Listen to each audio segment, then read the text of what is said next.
Education was not simply another part of American society. It was the key that opened the golden door. Through education, you learn how to learn. We must trust students to learn if given the chance. If the pursuit of learning is not continuous, it will not be defended at all. Welcome to the 180 Days podcast, where we're going to be talking about all things education, having to do with parents, students, teachers, policy, kind of whatever is happening in the news and what's relevant in the world today.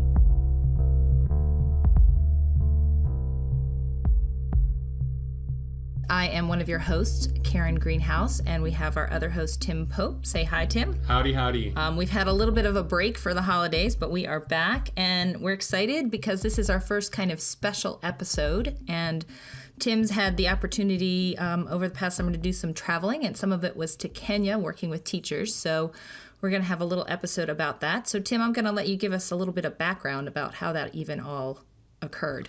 So I went to Kenya with a group that I'm involved in called Teachers2Teachers International, and it's a phenomenal organization. We will include a link to their site on the webpage to go visit their work. It's a group that exists we send teachers to developing countries, and it's really sort of a educational exchange. We go to other countries and do workshops and teacher visits to help inform teachers and help improve education in those countries. But as importantly, we spend time in schools and learning from their teachers in their schools and learn things that we also bring back to the U.S. Now, I've now done 3 different trips. I've been to Guatemala, the Galapagos, and then we went to Kenya this past summer. So this episode is special because we actually have some experiences of yours that you've brought back with you, some voices, I guess, from that experience. So can you maybe give us a little bit of a lead into what we are going to be hearing soon? Yeah, I mean, before we went, I had the idea that we could do a podcast based on the trip and what I learned.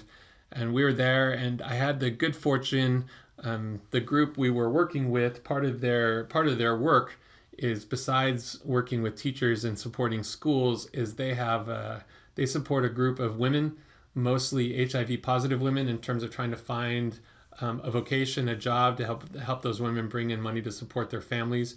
And so they offer a tailoring service. They make all sorts of crafts and clothes. And the project was started in 2012. The Simpsons project it is called the Hope Designers. It is a project of Cargeno, a non-profit organization working to empower communities across Western Kenya through a variety of strategies. Our work is to give the women the skills that they need to be socio-economically independent, so they can provide for their families and also pay for school fee for their children. And so far we are working with the 20 women, but we only have 8 tailoring machines. So we don't have the sufficient number of the tools that we needed to cover like the all 20 women at a time. So the program as it is now, we support ourselves, but we have other people in the Western countries that do support us by buying our products, and then the returns we can share a portion with the women, and also the rest will help us to run the program, like paying rent and paying the monthly bills of the project. So we were meeting with those women because they've made a bunch of things that we brought back to the States, and they were kind and generous enough to allow me to set up the microphone and the computer in their home, in the home of the woman who is one of their coordinators. And we just spent some time asking them about schools and their experience of school as students themselves, as parents. And it was incredibly enlightening. And I thought originally we had this whole plan to edit it and make some story. And then as I was re-listening to it a couple weeks ago, I'm like, you know what, we could just sort of play this as is and hear their story and singing and a little Swahili language, although there was a translator in the room, so no worries. Yeah, and I don't want to say too much before it gets started and let the cat out of the bag, but I'll tell you, as you listen to it, my recommendation for everybody is listen to it and Just sort of compare and contrast what you hear from these parents to what you would think about schools here in the States. So these are not the teachers; these are the women that made the clothes, and so you're doing it from a parental perspective or as a student perspective, right? Yeah, it was some parents, and then they did a lot of reminiscing about their experience as students, which was enlightening as well as at a certain point incredibly entertaining. I mean, the homes the homes in the Kenyan villages, they're not large. So we were in, like, it was a 2-room home when we did that conversation. And so we were in there, I guess what you would call the living room, which was like 15 by 15 maybe feet. And there was like 12 of us in the room. So Rafin is here. He lives here in Kisumu and is our coordinator for Teachers to Teachers. So let me ask you, Rafin, what led you to invite Teachers to Teachers to come here to Kisumu? Okay, just as I told you, and you've seen there is lack of teachers compared to the number of students that are going to school. So that gap, and then there is no motivation that teachers get in Kenya. Yeah, so teachers in Kenya mostly, they feel so isolated, especially in Kisumu and in the village. They feel so much isolated, and like the government are just for their services, but there is no form of motivation that can make them to work harder and nurture the students well. Yeah, so those are some of the things that encourage me to involve Teachers to Teachers International in our country, so that we can have our teachers motivated, and also the workshops that Teachers to Teachers organize can also help them to develop their curriculum and also for the exchange programs. In general, what's the thing you recall most about your time in primary school? Primary school, just for the Americans listening, would be the equivalent of 1st grade through 8th grade here, and secondary school would be the equivalent of our high school. We were learning how to speak English, how to write, even mother tongue we were being taught in a primary school. So just to explain a little bit. So people here, actually, before they're out of school, they end up speaking 3 languages. In the U.S., we only speak 1 language. We learn English, and that's all we ever learn. Swahili, English. And mother tongue. Yeah. So you learn mother tongue at home when you're young. Yes. And then in school, you learn English and Kiswahili. Yeah. So you end up speaking 3 languages. That's amazing to me. So what did you like most about school? Maybe when I was in primary school, I liked to make things like handwork, making things like clothes. So it's the one I choose to do, like making this pattern of designing. Which has become your profession, right? Yeah, That's wonderful. And that was your favorite part of school as well? Yeah. And you did that in primary school? Yes, we have been doing that in primary school. We have home science. So did they do that in other? Because we didn't see anything like that in primary schools. It was craft. We only do home science in high school. Home science? Oh, secondary school? Yeah, secondary school. All right. We are also singing, dancing, traditional dance. In school? Yeah, in primary. Oh, that's wonderful. Do they still do that today as well? Yeah, they also do the same. Yeah. I like most the Kiswahili language. I like playing football. Netball. And for those of you dumb Americans listening, football you would call it soccer. Okay, as for me, maybe when we were in the primary school, we had that freedom for physical education, and it was part of the timetable, the program that was running in the school. So each and every day we could be given an opportunity to go to the field. We can dance there, we interact, and then it was all fun. It was part of the curriculum. But nowadays you find out that the syllabus is so wide that teachers rarely have time to be part with the kids in the field. So not enough time to do the things people want to do. We heard that a lot from teachers over the last 2 weeks. Which is the same thing we hear from teachers in the U.S. That there's so much that's required to do that there isn't enough time to do the things. Yeah. I mean, if you look at all the things you all said that you remember most, very few of you said maths and science. I didn't hear a lot of that. But that's very important. So what was the most challenging part of going to school for you? Nowadays, we even have a football match for women. They didn't have. There is now. There is now? Yeah. Na shida gani ya kwenda shule mnaweza sema? Shida yenye mlikuwa mnaona? You don't have even uniform. You have a uniform without even shoes. Those were problems.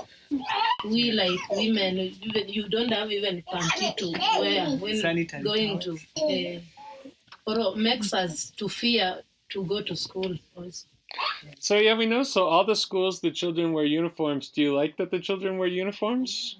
Yes. But it's a challenge too, because that's something else you have to pay for, right? You have to get. Yes. You have to Also, find. when we come back home, you get that you don't have even electricity like this one to do your homework. So we were working with the Traditional lamp. That For fire. a fire. To do homework? Yeah. I forgot to ask that. Do students, your children, do they have assigned homework at night? Do they come home with work that they're supposed to do while they're at home? Yes. They are given an assignment. That's in some primary schools. Not all primary schools in the U.S. give homework. Some do, some don't. I guess it's not really. I know at a secondary school level, one of the biggest complaints I hear in the U.S. is that students won't do their homework. How is secondary school different than primary school? Secondary school, at least we go there when we were now mature a bit. The things that we learn in our secondary school are very much different with primary schools. Like you can get to the secondary school, you cannot speak your mother tongue. We also speak English. While we are in primary, we were speaking any language. Though they were giving us something like a bond to put on your neck, such that you don't speak the mother tongue, but the pupils in primary were to speak English were very difficult to them. But in secondary, you always speak English, always. It was cheaper than in primary. So more teachers in primary schools are teachers come from the local places. So in secondary school, the teachers come from other countries. So some are not rules. So that is the big challenge in secondary. Oh, interesting. In secondary school, you'll find out that the lessons and even classes are more organized as compared to primary school. You'll find out that when it is a math lesson, for example, and there is anything that needs to be done with in the class, the teachers prepare you. Okay, when you are reporting to the high school, they tell, okay, you need this for what you'll be doing in your classes. You are so much prepared on like what is going to happen, and maybe some teachers even tell you some of the topics that you are to discuss in the next lesson, which is far much different from the primary. And then you find out that in secondary school, students get more exposed as compared to primary. There is well-organized trips where students can go in each and every term. And that doesn't happen in primary, because in most of the primary school, they don't have school buses. In primary, in secondary school, like every school has a school bus. So the everything that takes place in a high school is very much organized. And just to clarify, so in Kenya, primary school is compulsory, but secondary school is not. And so secondary school, there's fees and tuition that you have to pay to attend secondary school. Yes. Although the government says that's going to change after the election. Is that a good thing? Are you all happy about it? Yeah. Both the parties say that after the election that they want to make free. secondary education free and compulsory. Is that a good thing? Yeah. You're looking forward to that? Yeah. Yes. I think another thing is when you're in primary school, the syllabus are different from the secondary schools. You find when you go to secondary school, you study what you are going to do in the university or in the colleges. So that was so different. And when you are in primary school, the different fees or fee structures which are being paid in primary school is different with the fees that are being paid in the secondary schools.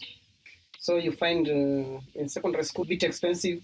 The poor people can't manage to take their pupils to secondary school. So you find some are drop out from a specific standard. Well, when we met with the secondary school teachers yesterday, one of the challenges they shared was students who have to miss class because their parents are saving the money to pay the fees. Yes. And then they come back and then they're far behind. And that it becomes a challenge for the students and for the teachers to keep that caught up. Who was your favorite teacher in school and why was that person your favorite teacher? Mi kulikuwa na head teacher, alikuwa headmaster. Sasa he was very funny when he come in class. Alikuwa anapenda kukuuliza if there is a noun something like the. Akiingia kwa class alikuwa anapenda kusema ati tell me the word the.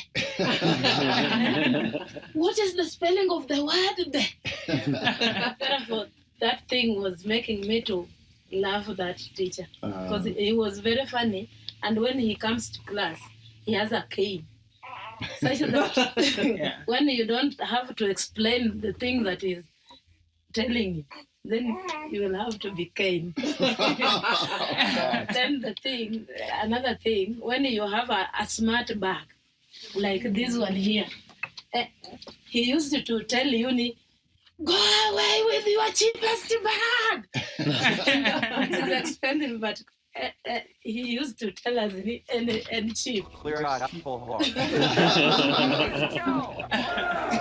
Who else? Your favorite teacher and why? She's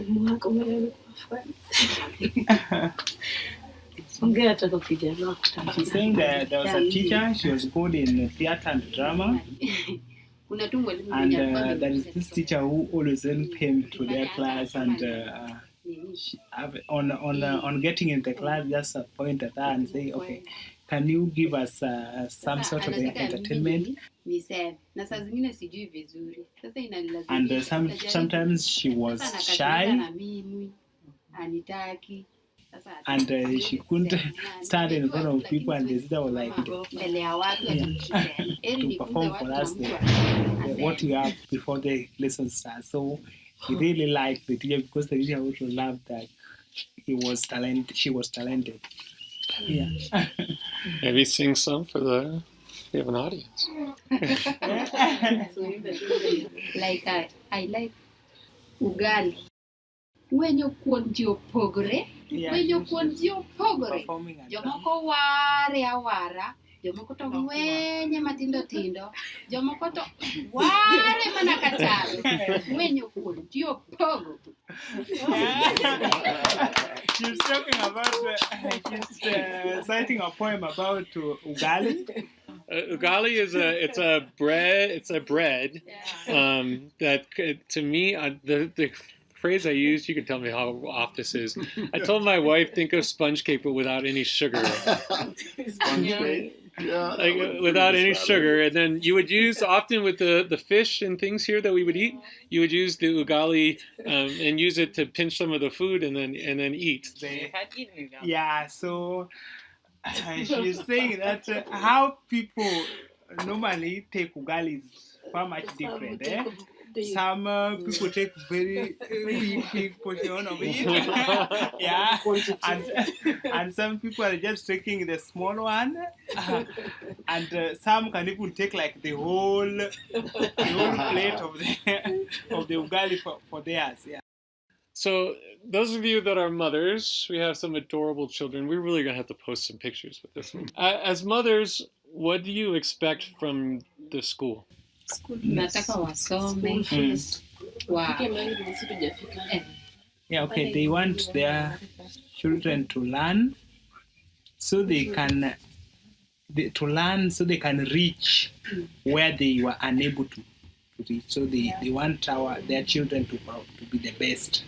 I think every parent says that, regardless of where Everywhere on the planet. that you want your children to achieve and succeed in new places. So we visited 3 primary schools and a secondary school. Mm-hmm. Leaving out the safari because that's not terribly pertinent to what we're talking about. Maybe what's the 1 or 2 things that you're going to remember most vividly of our experience in the schools here? I'm Lawrence Clark.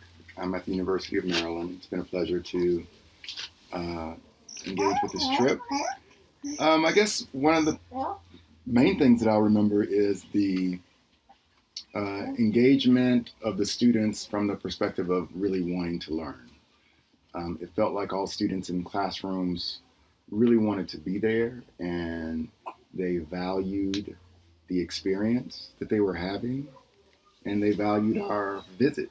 So that was something that really struck me, just the extent to which the students were engaged in the lessons. And the second thing I feel really struck me was the extent to which the teachers appreciated the time that we spent with them. They consistently told us that the sessions and the workshops were valuable, and they were excited about us observing them teach and giving them feedback. So I guess those were the 2 main things that really struck me about the visit.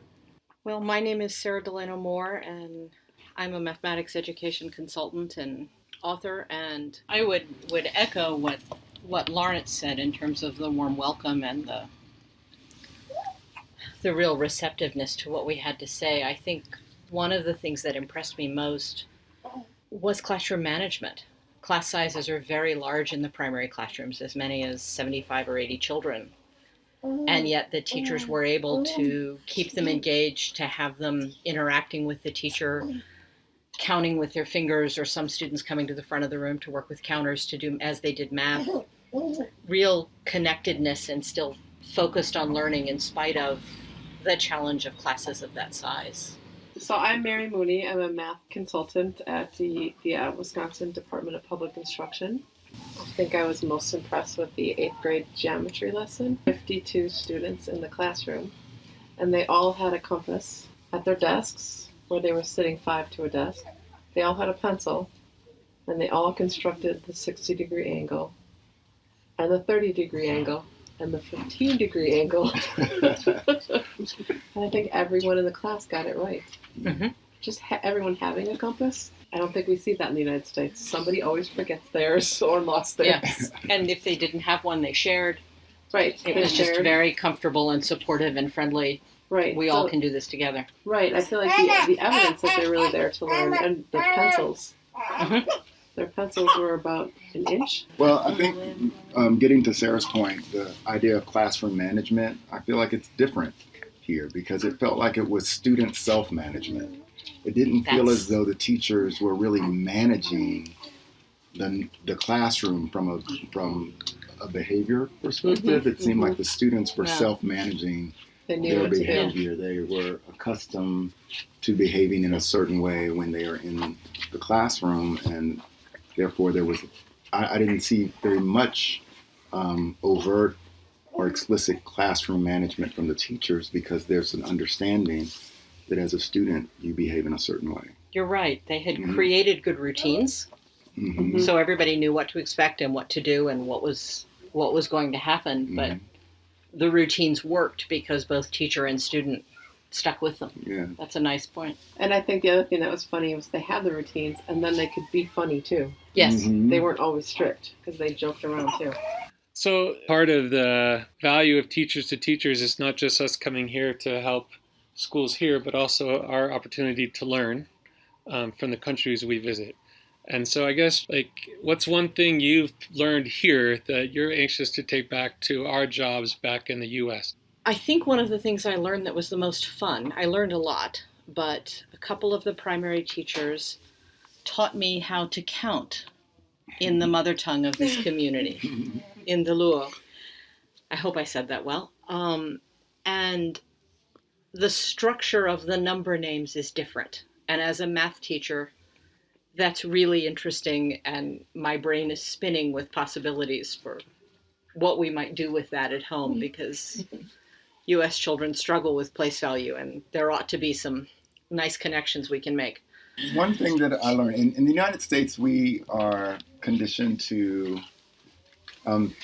think negatively oftentimes about the circumstances and the conditions under which our children are educated. It's just how we do things there, and there are lots of different reasons, but one thing that I have learned while here is that even under very challenging conditions, there is a way that teachers and students connect around learning, and there's a joy and a happiness and an appetite around learning and teaching. And even if you have 60 children in a classroom, learning can occur. Meaningful learning can occur. And sometimes I think that we forget in the United States that anything is possible if you have the right attitude and in a communal sort of spirit around the enterprise that you're engaged in. I think I'm impressed with the adults. They always speak in a strength-based notion about the children. They speak to their strengths instead of what they can't do. And I think that really struck me. And also along the same lines, watching a social studies teacher who has no books and has nothing. So her idea was to write songs about the social studies material to help the students learn the rivers and the mountains of Africa. And then she borrowed the tunes, right? So how great thou art. Yeah, she took Christian hymns, right? Church hymns. And she had them sing the names of the mountain ranges in Africa. And with very little, they can do a lot. I guess without repeating Lawrence too much, it's the joy and the hospitality. I mean, you all have been wonderful. I mean, these strangers come into your home and you let us plop down and turn on a computer, and then everyone sits and participates. I mean, in the schools, the teachers could not have been more gracious. Yesterday in the secondary school, there was miscommunication, so we showed up and they didn't know we were going to be there, and yet they got a lesson together and prepared a meal for us and did a workshop. Well, and the sense that the children are everybody's children is really strong here. That obviously children have parents, but still the teachers, the community, all the adults are looking out for all of the children, and that has such power for strengthening the community and making it a welcoming place for us as visitors too. We're burning, and we're like, we're hot. All right. From the upper Midwest are not cold. So to provide some relative perspective on this, I would put it's probably in around 80-ish right now outside. 80-ish and a little humid. Mornings are 60-ish. There's a little breeze going through this room right now, but it's a little toasty. Anyway, thank you all very much. We're gonna post pictures of what you made and a link for if they want to order more stuff and to try to build some business for you guys so you can buy more machines. But I think it's a phenomenal project. Thank you so much for welcoming us here. We've had a phenomenal time. So I want to introduce, we have a very special guest. Guest star might be the better phrase here. You just heard her talking on the recording. She's one of my colleagues who joined me in Kenya. Her name is Mary Mooney. You know, technically, Mary, I don't think you really need to introduce yourself because you did on the audio. And you're a star, so you're just known. So I could have just said Mary. Aw, thank you. I guess the thing that overall struck me, and I don't, Mary, agree, disagree, elucidate. Obviously, culturally, it was a very different experience. I mean, we saw things, kids were doing things. My favorite story to tell about the trip was typically we would go to a school, and in the morning we would observe classes, and we'd go around and watch instruction and see how instruction was occurring. And the students and the teachers were always incredibly gracious to let us barge in and watch. And then in the afternoon, we would do mini workshops with the teachers and start doing some work. And one day we were at a school, and the kids didn't actually go home. So it was a half day of school, but the kids didn't leave. So they were all, because they had really, I don't know, nowhere better to be. And so I looked outside, we're doing this workshop, and I look out the door, and there's these, I mean, we would call middle schoolers, like 6th, 7th graders, with machetes in hand, doing landscaping, like hacking out these plants and these weeds and doing landscaping on the campus. And I looked and I'm like, okay, we know this would never happen in the United States. A, no school would give a 6th grader a machete. B, no 6th grader would voluntarily do yard work, yard work during the school day.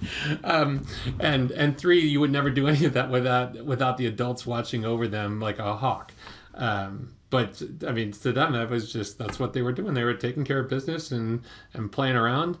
Which closely related to that was the first time I got terrified, because we were in a 1st grade classroom and I see this kid pull out a razor blade, and then I realized that's how they were sharpening their pencil. So it's funny that you said that, Tim, because I often reflect on those exact same experiences, but I actually take a little, when I talk to people and tell them about it, I kind of end with, if there truly was like an apocalypse, and we had to rely on the children to kind of get us back on our feet, I always say my money's going to be on the Kenyan kids.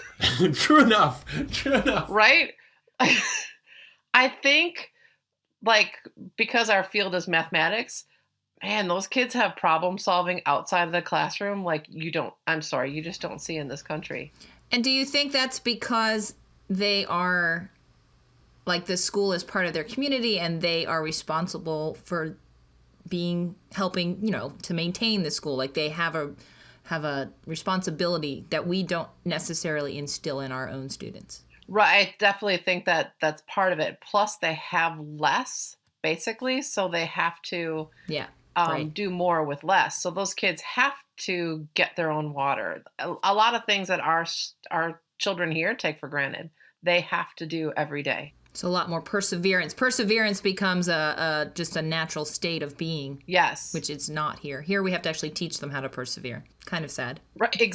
Oh my gosh, that's I've thought about that a lot. Well, and it's all a matter of your perspective too. I mean, this is the lives these kids know. So I mean, they were doing what we would consider in the States arduous work just to get to school and to take care of their daily needs.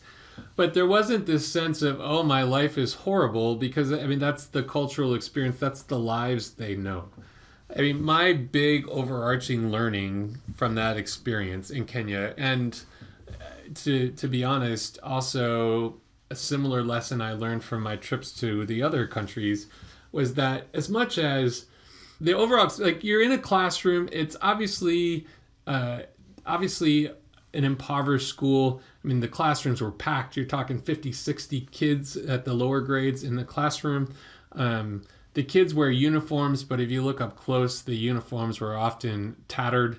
A significant percentage of students were barefoot going to school. The kids would needed to have notebooks, and several kids would have notebooks that were, parents would find discarded newspaper magazines and tie them together to make a notebook for the student.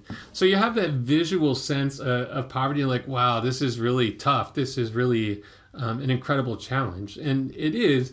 But then when you talk to the students and you talk to the teachers and you ask, like, what are your 3 things you find most fulfilling as a teacher, and what are the 3 things you find most challenging as a teacher? I swear to you, the Kenyan teachers told me the exact same things I would hear in Peoria, Illinois. I mean, when they talk about challenges, they don't talk about challenges of poverty and they talk about, what do I do with my struggling learners? What do I do? My challenges, we have kids that are absent a lot and trying to catch them up after they're absent. We have kids that are struggling to read, and how do I help my struggling readers? I mean, they're looking at education in a way very similar to what teachers anywhere see as the challenges, and the same as what do they find fulfilling when kids really get it. When I teach something and kids make the connections and all of a sudden like that light bulb goes off. I mean, they're very similar answers. So it just blew me away that I'm sitting here in a world that you couldn't fathom unless you were there. Yet in terms of education and in terms of how teachers approach their professionalism and their experience, it's shockingly similar to what we would say here in the States. That is astounding that the place almost doesn't matter. If you're a teacher, you have your priorities are your students. I think that's the other interesting part that I really thought about a lot, because we remember when we sat in a lesson and it was hot. That was probably 90 degrees in that room, where the man did a construction of a 60-degree angle. And then we did another 60-degree angle and bisected it. Then we did another one. So these students for an hour did basically 4 constructions. And not gonna lie, might have been a little bored by the bisecting of to get 15 degrees. But I'm just thinking, when are these kids using this? Like, where is this in their world? What? And first of all, the kids don't ask when they're ever going to use this. But then, how does a Kenyan teacher think through the purpose of math education beyond it's to get a grade on a test? That is such a big priority now in the United States is, real world connections, those types of things. So that's what I'm interpreting that you're saying is that you weren't seeing that as much, right? So I guess maybe what is the purpose of mathematics? What Mary alluded to and what I'm excited about in terms of being a part of that of Teachers to Teachers is the elements to take that next step are there. I'm excited about the possibility of Teachers to Teachers working with Kenyan teachers, and these kids have these incredible problem solving skills because they have to do it to get from day to day. And how can we help teachers make those connections between those incredible skills they have? Because you're in these villages and the teachers, they're perceiving students as students, they struggle, they may not be that bright, these are struggling learners, we're trying to do the best we can. Not that we ever hear that from any teacher here in the US. But now it's like, really, how can we help connect these incredible skills and talents that these kids have and they're bringing to the table, and help them connect that to, all right, these kids need to learn mathematics. Yes. Right. There's so much math that they do during the day on a daily basis, but yet in school, they're learning the most bizarre skills that I'm not sure how they connect. Is that something that you guys are trying to then maybe approach in the workshops that you're doing with them after you observe? Well, that's what we're trying to approach. I mean, part of it and part of what we did, because we just did little 2-hour mini workshops. I mean, the intent of this Kenya trip in the world of Teachers to Teachers is whenever we have a new country, a new potential partner, we send a small group the first year. Some of it's to work out logistics, but also then meeting the schools. Like, are the teachers wanting to have that assistance and that partnership that we can offer? And conversely, are they willing to share their expertise and open to sharing that with us?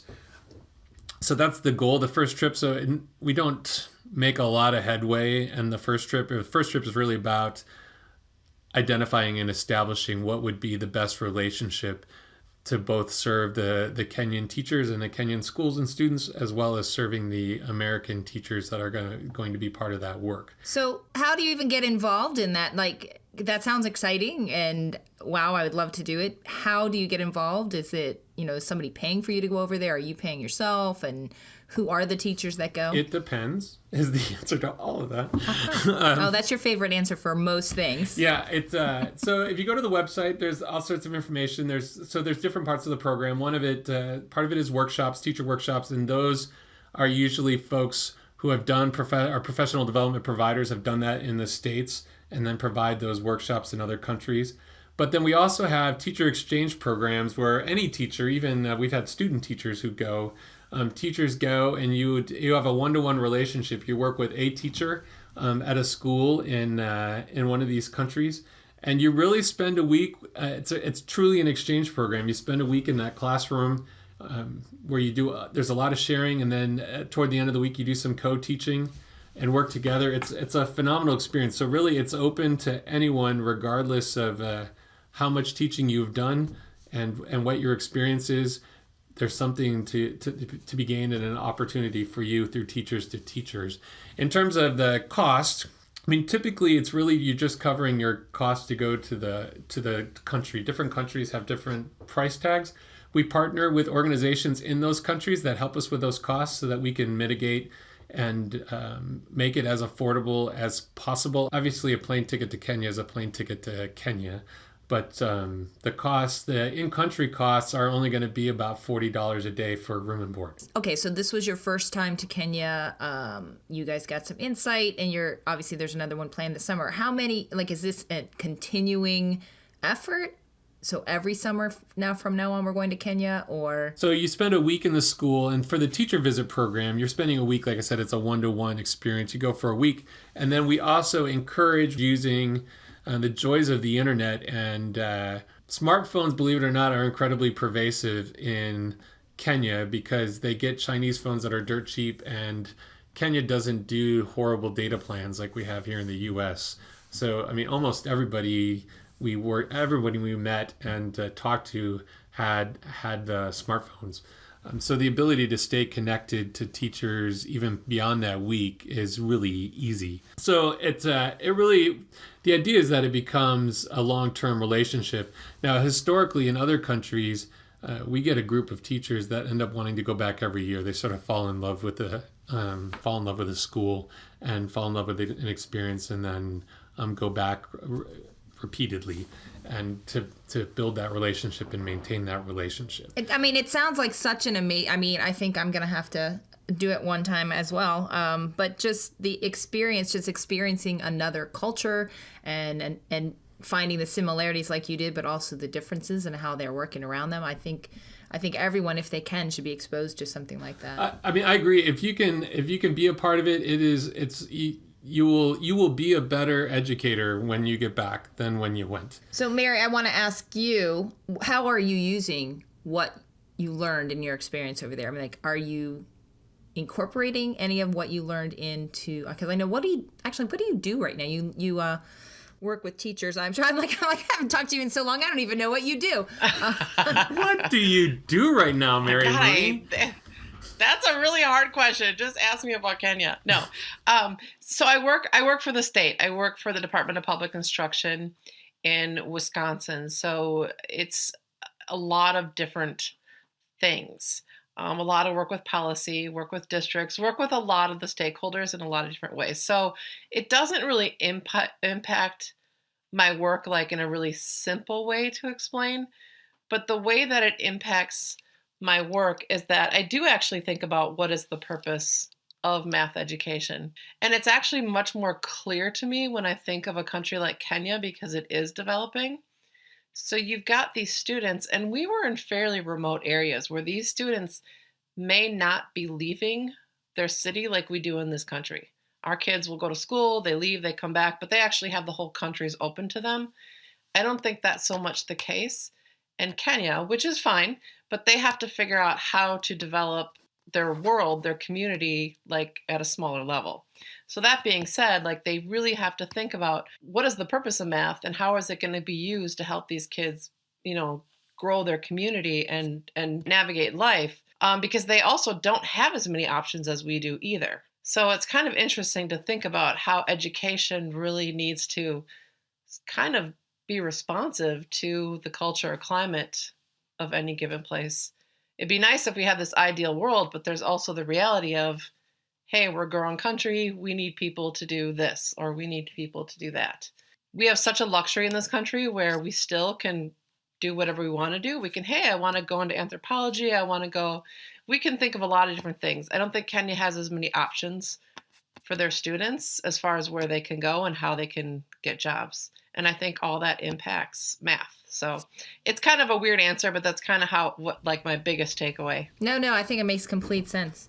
Maybe that's a great place to wrap up. What do you think, Tim? I would agree. I feel bad I didn't give Mary a chance to talk about her other work. And you also didn't give me the chance to talk about the animals. And I didn't give you a chance to talk about the animals. You can put pictures of the safari. We did go on a safari. I will just briefly, typically with all the visits to countries, we add in an optional opportunity at the beginning or at the end to do some touristy thing. I keep telling my wife, someday I'm going to master how to travel without doing work. I haven't done it yet, but it's going to happen. But a couple shout outs before we close that I think are important. First of all, the women in Kenya who volunteered to teach, as well as the teachers that we worked with, were phenomenal. And thank you again so much, guys, if you're listening to this. And our partner, like I said, Teachers2Teachers worked with partners in other countries. And in Kenya, our partner was Rafin. Rafin, hello, I know he'll listen to this. Rafin was phenomenal to work with and helped us work through all of our issues, and we're excited to continue working with Rafin and hopefully Eric. Eric was a very tolerant man and met all of our whims and needs on a regular basis. Hi Eric. So thank you to all those guys. And the women, sorry, Tim, we need to give a shout out. Go back to the women who cooked for us, because a lot of women provided meals for us. Yeah, the food, so we could do a whole nother podcast on Kenyan food. Yes, it took care of us. It was a cultural expectation. So we were always fed whenever we would go anywhere. And nice. The hospitality that folks would show us, talk about pulling out the red carpet for folks who already struggle to make day-to-day ends meet, and then guests show up from the U.S. and they're pulling out all the red carpet and making phenomenal food, and they just could not have been more gracious hosts.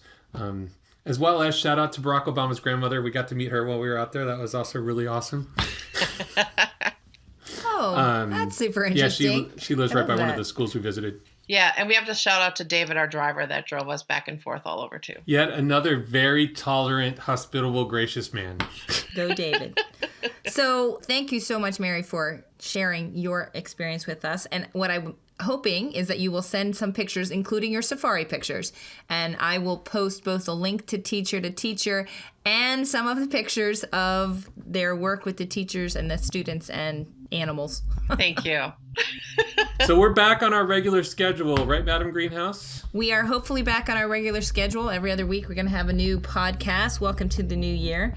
So thank you for listening to this special edition where we talked about Kenya and Teachers2Teachers and shared some personal stories from Mary Mooney and Tim Pope. Yeah. Be sure to listen to us on iTunes. What else? Rate us, say nice things, five stars. And thanks again, Mary. You're welcome, anytime. The educated citizen